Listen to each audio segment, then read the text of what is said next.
Сите што беа на списокот на помилувани најмалку 10 години да бидат настрана од политиката, предлага Павле Трајанов.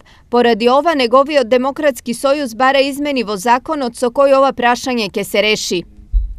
Бараме 10 години да има забрана на политичко действување.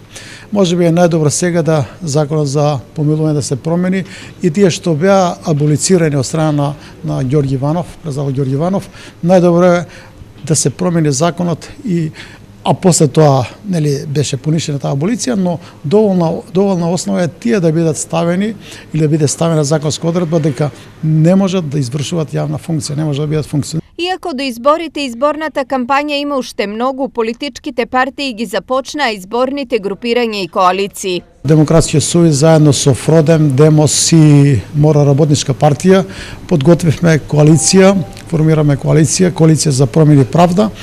Ова коалиција е практично предизвик на граѓаните или граѓански предизвик, бидејќи граѓаните барат да се формира една нова групација, политички блок, затоа што 60% од граѓаните не сега да гласат ниту за ВМРО ДПМН, ниту за СДСМ и сметаме дека треба да понудиме коалиција која што пред се ќе се залага за промени во државата, ќе се менува системот, значи сакаме да направиме системски промени. Ова меѓу другото беше кажано на вчерашната трибина на Демократскиот сојуз во Штип, на која беа презентирани неколку мерки кои оваа партија планира да ги понуди како дел од изборната програма.